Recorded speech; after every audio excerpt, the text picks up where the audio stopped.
믿음에 대해서도 여러분들하고 한번 나눈 적이 있었고, 또 이 잘못된 믿음은 어디에서부터 시작되는지에 대해서 바리새파 사람의 얘기를 들어서 그 사람들이 하루아침에 잘못된 생각을 가지고 그 믿음 생활을 시작한 사람들이 아니었다라는 이야기들을 여러분들하고 좀 나눴습니다. 또 신의 생각을 마치 자기의 생각으로 착각해서 사는 사람들이 문제가 생길 수 있다. 그 믿음에 문제가 생길 수 있다라는 말씀을 여러분들한테 들었습니다. 제가 지난주에 캠퍼스 그 주중 예배가 있어가지고 주중 예배 이제 설교를 하러 준비하고 가다 보니까 하긴 했는데 미완으로 한 것 같아가지고 제가 좀 다시 정리를 해서 오늘 가져왔습니다. 레슨을 한번 하면은 버리기가 아깝더라고요. 그래서 오늘 그 캠퍼스 주중 예배 때 했던 레슨들을 좀 버전을 좀 업데이트해서 여러분들하고 좀 말씀을 좀 나누려고 합니다. PPT를 좀 제가 염색해가지고 하여튼 아주 좋습니다. 오늘은 믿음이 주는 변화들. 저도 젊어지고 싶어서요. 네, 감사합니다. 그 얘기를 듣고 싶어서 한 얘기는 아닌데 들으니까 기분은 좋습니다. 자, 야고보서를 좀 보려고 하는데요. 믿음이 이제 우리에게 주어졌을 때 어떤 변화들이 있는데 그 변화들을 잘 인식하고 있는 사람들이 대부분 그 믿음을 잘 오래 유지하는 것 같더라고요. 그래서 이제 그런 분들의 특징들을 오늘 여러분들하고 좀 나누려고 합니다. 여러분들이 이제 야고보서를 이번 주에 혹시 그 소풍 오기 전에 큐티를 해보시면 이 야고보서가 사실 천덕꾸러기 같이 이렇게 취급됐던 시절이 있거든요. 근데 사실 우리에게 주는 시사하는 그 내용들이 굉장히 많습니다. 좀 면밀히 좀 들여다보면 이게 흩어진 교회들에게 야고보가 전체로 편지를 딱 특정 교회를 향한 편지가 아니라 여러 교회들이 자기네들이 이 편지를 읽으면서 지금 이 시간 무엇을 느끼면 좋을지에 대한 사실 내용이에요. 그래서 여러분들이 한번 좀 천천히 음미해 보시면 이게 우리의 믿음 생활에 좀 괴리감을 좀 줄일 수 있는 내용들이 여기 굉장히 많이 담겨 있습니다. 그 내용의 일부를 오늘 여러분들하고 좀 읽으려고 하는 거고요. 그 읽은 내용을 가지고 여러분들하고 믿음의 어떤 변화들이 오는지에 대해서 좀 얘기를 좀 나누도록 하겠습니다. 이 내용은 여러분들이 좀 같이 읽으셨으면 하는 바람에 제가 2페이지인데요. 한번 같이 읽고 한번 공유를 하도록 하겠습니다. 자, 시작. 여러분 가운데서 지혜 있고 이해력이 있는 사람이 누구입니까? 그러한 사람은 착한 행동을 하여 그의 행실을 나타내 보이십시오. 그의 일은 지혜에서 오는 온유함으로 행하는 것이어야 할 것입니다. 여러분의 마음속에 지독한 시기심과 경쟁심이 있으면 자랑하지 말고 진리를 거슬러 속이지 마십시오. 이러한 지혜는 위에서 내려온 것이 아니라 땅에 속한 것이고 육신에 속한 것이 아니라 악마에게 속한 것입니다. 시기심과 경쟁심이 있는 곳에는 혼란과 온갖 악한 행위가 있습니다. 그러나 위에서 오는 지혜는 우선 순결하고 다음으로 평화스럽고 친절하고 온순하고 자비와 선한 열매가 풍성하고 편견과 위선이 없습니다.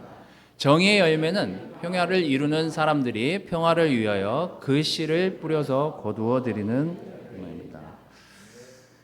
자, 그리고 제가 구절 하나를 더 가져왔습니다. 로마서 10장 17절인데 이건 짧으니까 제가 읽도록 하겠습니다. 믿음은 들음에서 생기고, 다 아는 내용이시니까 잘 음미하면서 좀 읽겠습니다. 믿음은 들음에서 생기고 들음은 그리스도를 전하는 말씀에서 비롯됩니다 라고 로마서에 기록이 되어 있습니다. 여러분의 믿음이 어디서부터 출발됐는지를 이제 좀 생각해 보시면 누군가한테 하나님의 말씀을 들었기 때문에 믿음이 생기는 거거든요. 아니면 누군가가 믿는 삶을 보거나 아니면 누군가가 그 믿는 삶을 보는 거에 제가 궁금증이 생겨서 넌 어떻게 그렇게 사니? 라는 그 질문에 그가 어떤 믿음에 대한 자기의 삶을 나눠 듣고 크리스찬들이 되는 경우가 대부분입니다. 나는 그냥 어느 날 갑자기 하나님을 믿고 싶어서 이 교회에 와서 제자가 됐어. 저는 이런 경우는 단 한 번도 보지 못했습니다. 누군가 여러분을 초대했고 그건 뭐냐면 그 사람도 그 말씀을 전달했기 때문에 들은 거거든요. 자, 그래서 이 야고보가 얘기하는 내용이 굉장히 중요합니다. 야고보서 전체 내용을 보면 우리가 마치 행동하지 않는 믿음은 죽은 것이나 아니면은 믿지 않는 것처럼 그 야고보가 얘기하는데 그 행동하는 것이 어떤 것으로 발현될 수 있는지에 대한 얘기를 오늘 야고보가 이 야고보서 3장 그 내용들을 통해서 우리에게 알려주고 있습니다. 행동이 어떻게 사람들이 알게 될까요? 그 행동하고 있는 그 믿음이라는 것들을 어떻게 알 수 있을까요? 첫 번째, 이 야고보가 얘기한 건 말이 행동하고 굉장히 연결이 되어 있다는 거예요.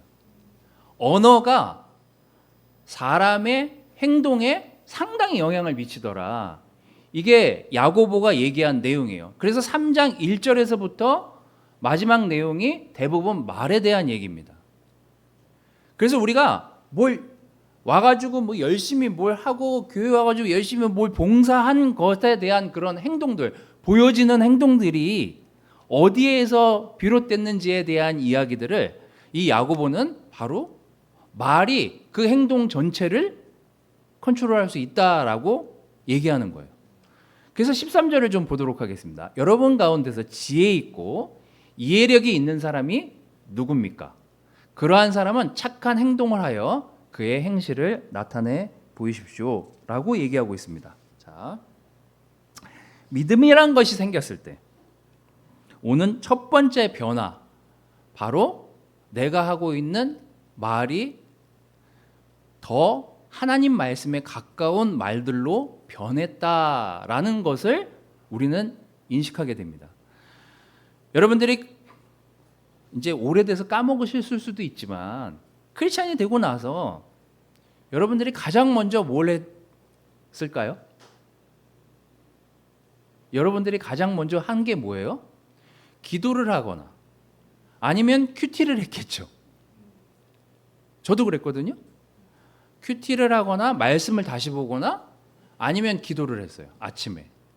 근데 신기하게 그 전 내가 살던 그 하루와 크리스찬이 되고 나서의 그 하루가 너무 새롭게 보여지고 새롭게 느껴지는 거예요. 그게 뭐냐면 내가 말씀을 들었기 때문이기도 하고 내가 말씀을 읽고 말하기 때문이거든요. 근데 야고보가 이제 이 부분을 지금 얘기를 하고 있습니다. 자, 제가 어제 그제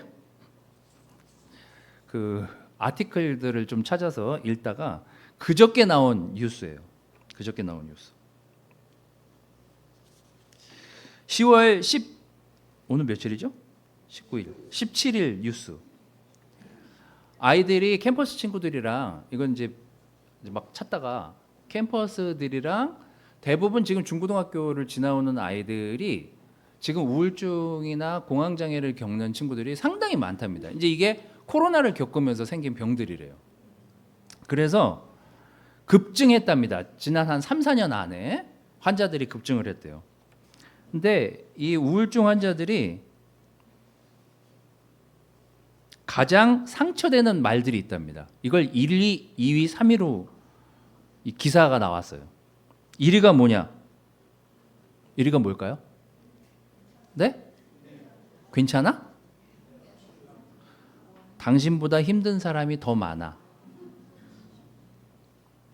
이 말을 들으면 굉장히 상처가 됩니다. 2위가 너무 예민해. 편안하게 좀 생각해.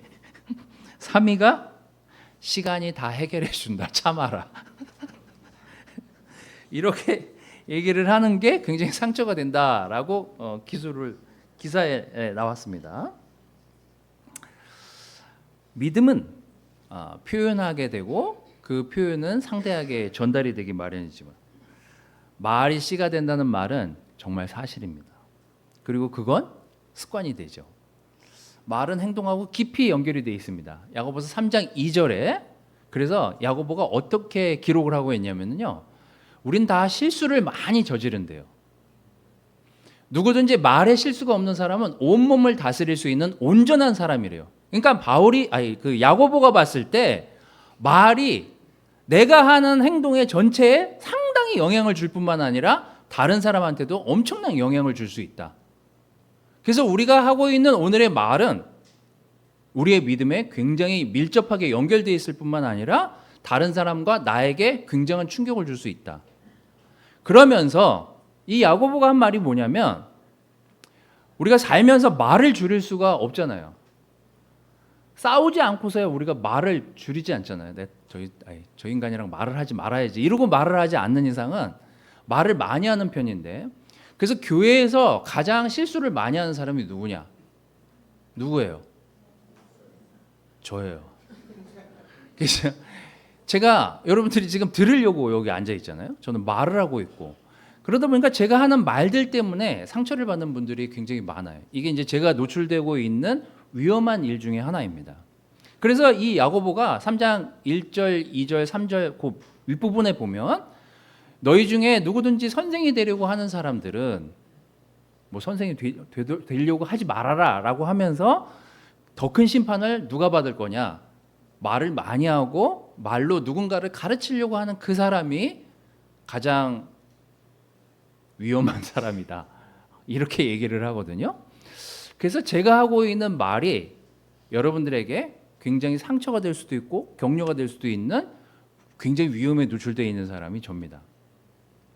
여러분들이 하는 말로 누군가에게 덕이 될 수도 있고, 또 여러분들이 하는 말 때문에 누군가는 교회를 나오기 힘들어하는 경우도 생깁니다. 이게 이제 교회 안에서 비일비재하게 일어나는 일들이에요. 그게 저 때문이든 우리 때문이든 누구 때문이든 말이 주는 영향력이 그래서 굉장히 크다는 사실을 인식하셔야 됩니다. 제가 그 주중 예배 때 그 캠퍼스 친구들한테 나눴는데 그 로마 그 공화정 시대 또 그 시대에 신성 로마 제국에 프리드리 2세라는 분이 사셨대요. 근데 이분이 역사적으로 그 역사가 인정한 근대인이라는 이야기를 듣는 분이랍니다. 이분이 뭐에 관심이 많았냐면 생리학에 관심이 많았대요. 그래서 왜 사람이 밥을 먹으면 가스가 나오는지 이런 것들을 막 사람을 데려다가 막 실험을 했다고 하더라고요. 근데 이분의 실험 중에 굉장히 유명한 실험이 있더라고요. 이 심리학 하시는 분들은 많이 알던데, 농부의 자녀들을 막 갓난 애기들, 갓 태어난 애기들을 다 잡아가지고 한 50명을 한 방에 가두고 엄청나게 좋은 그 유모를 붙여다가 아이들을 양육시키는 거예요. 근데 이 애들의 양육 방법 중에 이 프리드리 2세가 알고 싶었던 게 뭐냐면 태초의 언어가 뭘까? 얘네들은 히브리 말이 태초의 말일까? 아니면 뭐 헬라어? 뭐 이런 것들이 태초의 말일까? 얘네들은 무슨 말을 할까? 그러면서 그게 너무 궁금했대요. 그래서 50명을 데려다가 유모한테 스킨십을 하지 말고 말을 걸지 말아라. 얘네들이 자라면서 무슨 말을 하는지를 자기가 알고 싶다. 이렇게 키운 거예요. 애들이 어떻게 됐을까요? 다 죽었대요. 4년이 채 되지 않아서 다 죽었답니다. 왜냐하면 사람은 스킨십과 말로 상당히 영향을 받는 거예요. 그래서 여러분 가만 생각해 보십시오. 여러분의 자녀들이 어디에서 장애가 올까? 어디에서 트라우마가 생길까? 생각해 보면 대부분 다 큰 아이들한테 물어보잖아요. 그때 아빠가 그 말에서 내가 상처가 된 거야. 내가 그 말을 잊지 못해서 내가 이렇게 된 거야. 라는 얘기들을 많이 해요. 말이 별거 아닌 것 같지만 아이들이 자라는 동안 공공연히 아빠 엄마가 했던 말에 데미지를 입는 자녀들이 생기는 거예요. 공황장애가 그냥 왔겠어요? 우울증이 그냥 오겠냐고요. 그만큼 우리가 뭘 행동으로 누군가에게 데미지를 주는 것보다 말이 주는 데미지가 상당히 큰 거예요. 그래서 크리스찬이 되고 나서 우리가 첫 번째로 변화했던 것을 가만 생각해 보면 말이 변했을 가능성이 굉장히 높습니다. 야고보는 그걸 지금 각 교회에 편지를 보내면서 지적하고 있어요. 너희들이 1장부터 읽어보십시오. 너희들이 지금 여러 환난에 있지만 그 환난을 기뻐해야 되는 것 중에 하나는 그 환난 속에 너희가 그걸 인내하면서 하나님의 사랑을 깨닫게 될 것이다. 이런 얘기들을 하면서 여러분들이 그 인내하는 가운데 하나님의 말씀을 굳게 믿고 따라가길 바란다. 이렇게 얘기하거든요. 다 말하고 연결이 돼 있어요. 그래서 오늘 우리가 꼭 이 자리가 아니더라도 여러분이 여러분 그룹에 돌아가서 하고 있는 그 말은 누군가에게 믿음을 얹혀줄 수도 있고 믿음을 깎아버릴 수도 있다라는 인식을 하면서 오늘 그룹으로 가셔서 말을 하시기를 바라겠습니다. 자, 이사야서 6장 5절에 이사야는 선지자 중에서도 궁중에서 왕과 신하들 거기 있는 내신들에게 말씀을 전하는 궁중 선지자였어요. 근데 그런 높은 직급에 있는 선지자였음에도 불구하고 그는 이렇게 얘기합니다. 나는 부르짖었다. 재앙이 나에게 닥치겠구나. 이제 나는 죽게 되었구나. 그러면서 스스로 고백한 게 뭐냐면 나는 입술이 부정한 사람인데 입술이 부정한 백성 가운데 살고 있으면서 왕이신 만군의 주님을 뵙다니 라고 스스로를 고백하고 있습니다. 그래서 여러분 우리의 믿음에 변화가 있었다면 또 우리의 믿음에 변화가 주어진다면 그것은 말일 가능성이 굉장히 높은데 그 말은 자기가 생각하고 인식하면서 말하지 않는 한 아무도 알 수 없습니다. 그래서 여러분들이 오늘 내가 왜 이런 말을 이런 부정적인 말을 이런 기분 나쁜 말을 내가 왜 하고 있는지 본인이 본인 스스로에 대한 말을 점검해 보지 않으면 우리는 말 때문에 상대에게 상처를 줄 가능성이 굉장히 높다는 사실이에요. 그래서 여러분들이 하고 있는 오늘의 그 말과 표현들을 잘 생각해 보시기를 바라겠습니다. 잠언 14장 3절은요. 미련한 사람의 말은 교만하여 매를 자청한대요. 지혜로운 사람의 말은 뭐예요? 자기를 지킬 수 있대요. 뭐예요? 이것도 행동에 가까운 거 아니에요? 자기의 삶을 지켜줄 수 있는 게 어떤 행동이 아니라 말에 있대요. 그래서 오늘 우리가 하고 있는 대화들은 굉장히 중요합니다. 그래서 오늘 여러분들이 하고 있는 말, 지난주에 여러분들이 했던 말들을 곱씹어 보시면서 내가 누군가에게 데미지를 줄 수 있는 그런 말을 전하지는 않았는지 한번 생각해 보시기를 바랍니다. 싸움을 할 때 주로 상대를 이기기 위해서 더 센 말을 하게 되거든요. 그래서 이 말이 굉장히 행동하고는 아무 상관이 없는 것 같지만 말 자체가 나가는 순간 그게 상대에게 행동이 되고 저한테도 데미지, 상대에게도 데미지를 준다는 사실. 자, 또 하나 여기 14절에 이런 말씀이 있습니다. 여러분의 마음속에 지독한 시기심과 경쟁심이 있으면 자랑하지 말고 진리를 거슬러 속이지 마십시오. 제가 이제 굵은 글씨로 써왔잖아요. 자랑을 행동으로 할 수 있어요? 어떻게 행동으로 어떻게 자랑하죠?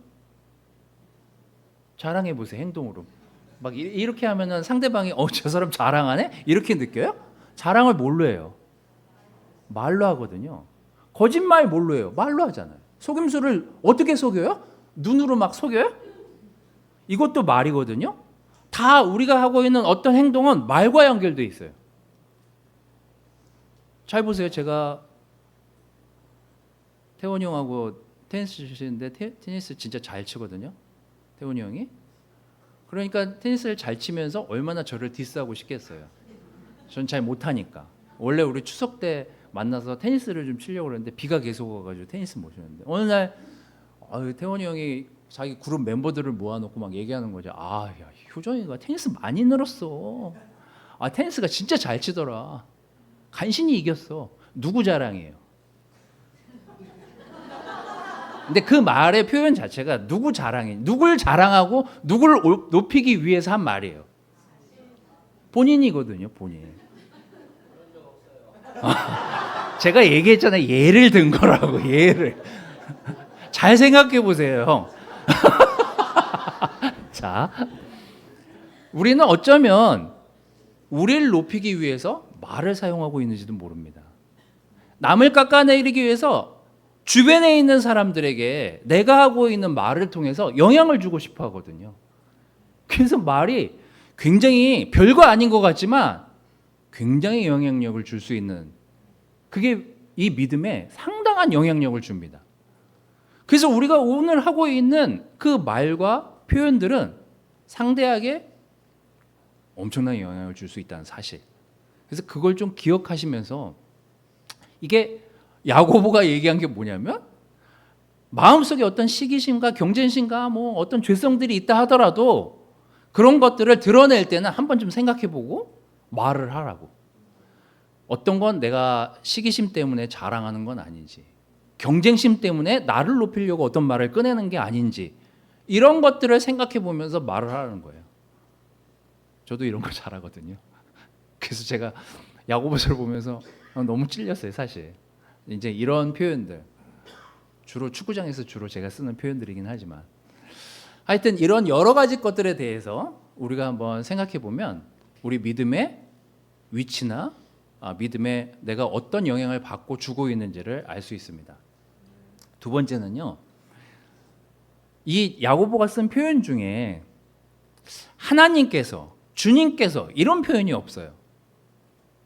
주로 뭐라고 얘기했냐면 위에서 내려온 것, 1장에도 나오거든요. 1장 그 전반부에도 위에서 내려오는 평화, 위에서 내려오는 사랑, 뭐 이렇게 표현을 해요. 1장도. 이분은 직접적으로 하나님이 주시는 평화, 예수님이 주시는 평화, 이렇게 표현을 안 합니다. 잘 보세요. 이러한 지혜는 위에서 내려온 것이 아니라 땅에 속한 것이고 육신에 속한 것이고 악마에게 속한 것입니다. 시기심과 경쟁심이 있는 곳에는 혼란과 온갖 악한 행위가 있습니다. 내가 하는 말들이 관계 가운데서 어떤 영향을 미치는지 아는 것이 지혜로운 접근인데, 제가 이 내용을 쭉 읽어보니까 교만하고 어리석음하고 같은 내용이에요, 사실. 잘 생각해 보세요. 제가 막 자랑을 해요. 나는 다 알아. 내가 교회에서 지금 20년을 내가 지금 전임을 했는데 너보다 더 많이 알지 않겠어? 이러고 형제자매들이 하는 얘기를 안 들어요. 그러면 제가 하는 얘기에 찬성하는 사람들만 남게 됩니다. 자, 그럼 누가 손해예요? 누가 손해일까요? 저만 손해거든요. 왜 그러냐면 그런 부류의 사람들만 같이 하고 있기 때문에. 반대의 입장을 볼 기회가 없잖아요. 들을 기회도 없고. 그래서 반대하는 사람이 남아있질 않게 돼요. 그래서 그 사람들은 저에게 옳은 얘기를 한다고 하지만 저는 그 얘기를 안 듣기 때문에 반쪽 세계에 살고 있는 거예요. 누가 손해예요? 제가 손해인 거예요. 죄에 대해서든 제 삶에 대해서든 또 제가 하고 있는 일주일의 삶에 대해서든 주변에서 저를 보고 있는 사람들이 있습니다.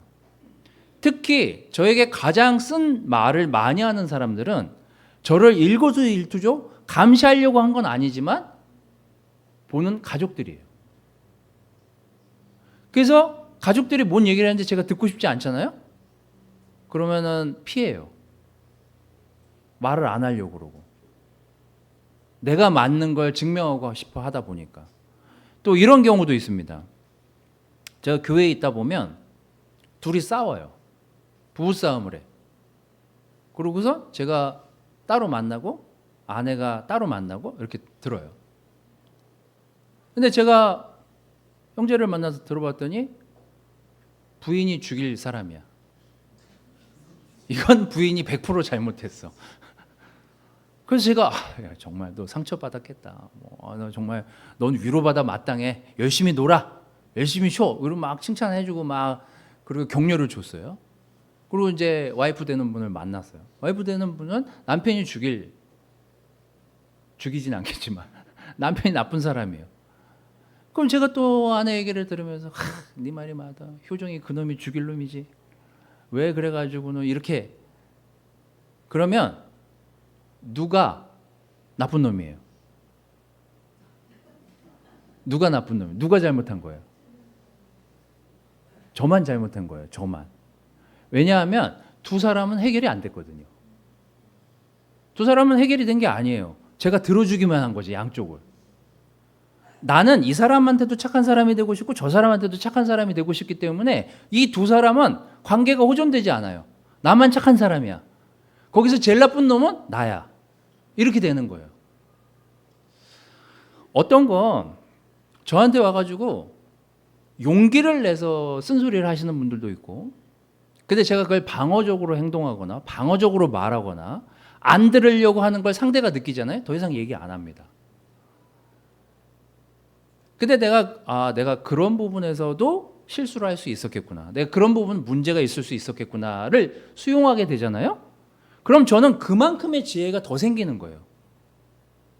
그래서 어리석다라는 게 다른 게 아니라 자기가 하는 말만 맞고 자기가 하는 세상만 맞는 것 같으면은요, 다른 쪽 세상을 볼 수가 없어요. 그럼 어떻게 돼요? 그게 어리석어지는 거 아니에요? 겸손한 사람 뭐예요? 아, 내가 그 부분을 실수했네. 아, 내가 그 부분을 수용하지가 못했었네. 내가 속이 좁았네. 내가 그 부분을 못 받아들였네. 이거는 더 확장해서 저를 볼 수 있게 되잖아요. 그럼 이거는 겸손이 지혜를 가져오는 과정까지 가게 되지만, 이 교만은 자기의 반쪽만을 계속 고수하기 때문에 반쪽만 맨날 배우고 반쪽밖에 볼 수 없는 삶을 계속 살아요. 이게 어리석은 거죠. 여러분들이 하고 있는 그 말도 중요하지만 여러분들이 누군가로부터 그 듣는 말도 굉장히 중요하다는 사실. 상대가 진심을 다해서 얘기하려고 한다면, 잠언 28장 26절은요. 자기의 생각만을 신뢰하는 사람은 미련한 사람이지만 지혜롭게 사는 사람은 구원을 받는다라고 얘기하고 있습니다. 제가 캠퍼스랑 주중 예배할 때 그래서 지혜에 대해서 여러분들이 생각할 때 가장 많은 지혜를 배울 수 있는 곳이 어디냐 그랬더니 전도서, 잠언 이렇게 얘기하더라고요. 제일 많이 나오긴 합니다. 하지만 가만히 이 야고보서를 다시 훑어보면은요, 결국 지혜에 대한 얘기예요. 야고보 자체가 굉장히 지혜로웠던 사람입니다. 그래서 그의 지혜를 잠깐 보도록 하겠습니다. 그러나 위에서 오는 지혜는 순결하고 다음으로 평화스럽고 친절하고 온순하고 자비와 선한 열매가 풍성하고 편견과 위선이 없습니다.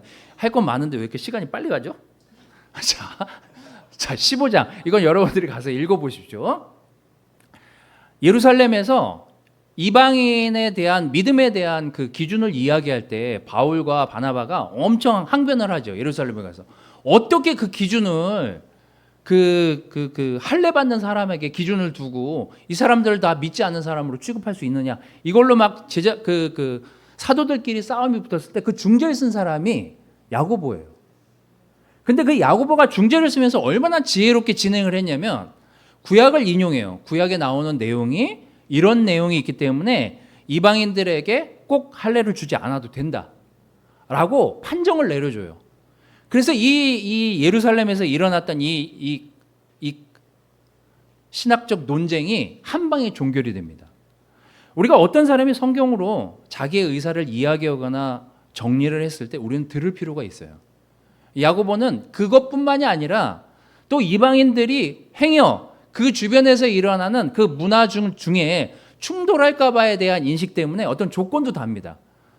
당분간 피를 멀리하라고 하고 목매어 죽인 것들은 이방인들이 하지 않도록 그러면서 권고도 해요. 이런 지혜로움이 야고보에게 있었기 때문에 바로 이 야고보서를 모든 교회에 보내면서 우리가 어떤 지혜로 이 믿음 생활을 이어가야 되는지에 대한 그런 편지를 보냈는지도 모르겠습니다. 자, 이제 결론을 좀 정리하도록 하겠습니다. 위에서 오는 지혜는 순결하고 다음으로 평화스럽고 친절하고 온순하고 자비와 선한 열매가 풍성하고 편견과 위선이 없습니다. 정의의 열매는 평화를 이루는 사람들이 평화를 위하여 그 씨를 뿌려서 거두어들이는 열매입니다.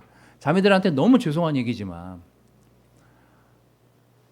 군대 얘기, 축구 얘기 이런 거 절대 단상에서 하지 말라 그러는데 축구를 제가 하다 보니까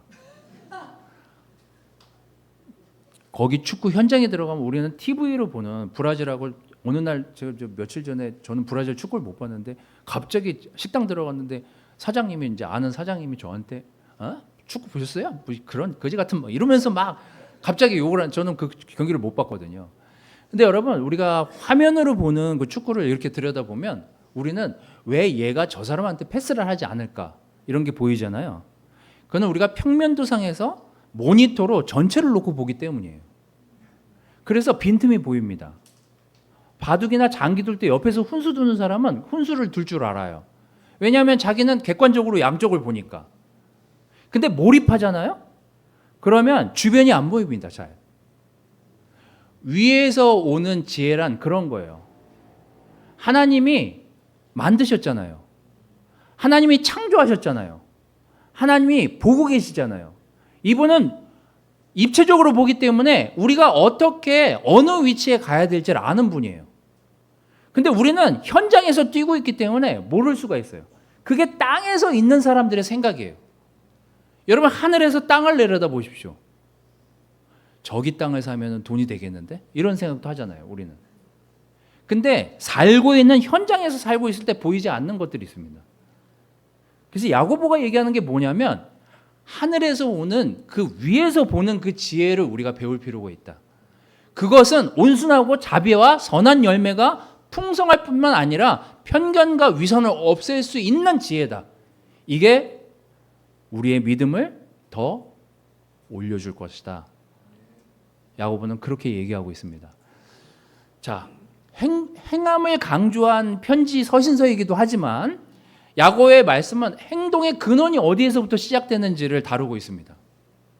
우리가 하고 있는 지난 일주일간의 말들, 내가 뱉었던 말들을 잘 곱씹어 보십시오. 그게 이제 덕이 됐는지, 그게 상대방한테 믿음을 세워주는 말이었는지, 아니면 믿음을 깎아먹거나 더 이상 교회 나오기 힘들게 하는 말이었는지 한번 잘 생각해 보십시오. 우리가 아는 지혜는 하늘로부터 온 지혜인지 땅에서 그냥 우리끼리 시기와 경쟁을 하다 보니 나온 지혜인지는 알 수 있습니다. 우리가 크리스찬 되고 나서 공부를 잘했다고 지혜 있다라고 하지 않잖아요. 어떤 경험이 많다고 지혜 있다고 하지 않거든요. 크리스찬 되고 난 다음에는 이 사람 굉장히 현명하다. 이 사람 굉장히 말씀에 근거해서 자기 삶을 잘 비춰보는 사람이다. 우리가 이럴 때 지혜롭다라고 표현하잖아요. 우리의 믿음을 매일매일 살펴보는 게 우리가 해야 될 과제 중에 하나입니다. 여러분 우리가 진짜 크리스찬 중에 헷갈리는 것 중에 하나가 우리가 믿으면 구원이 완성됐다고 생각해요. 근데 성경 어디를 찾아보십시오. 구원이 완성됐다라는 표현이 없습니다. 구원을 이루어가는 과정으로 기술해요. 성경은. 그래서 우리가 세례를 받았다? 그거는 완성해 나가는 시작이지 끝이 아닌 거예요. 구원은 계속 이루어갈 수 있어요. 구원 열차에서 내릴 수도 있습니다. 그래서 여러분 우리의 여정이에요. 여정, 믿음은. 이 믿음의 여정에서 우리를 수정하고 교정하고 고쳐나가고 하는 건 우리의 몫입니다. 한 주 한 주 우리가 여기 와서 말씀을 듣지만 우리 스스로를 잘 살펴보고 우리의 삶을 변화된 사람으로서 계속 살아갈 수 있도록 주변에 있는 형제자매들과 적절히 말씀으로 여러분들을 비춰서 교제하는 여러분들이 되시기를 바라겠습니다. 지혜로운 삶, 또 지혜롭게 할 수 있는 그 말들은 우리의 믿음 생활을 훨씬 더 풍요롭게 할 거예요. 이 믿음의 근원들을 여러분들이 한번 살펴보시고 다음 한 주도 건강하게 지내시기를 바라겠습니다. 말씀을 마치도록 하겠습니다.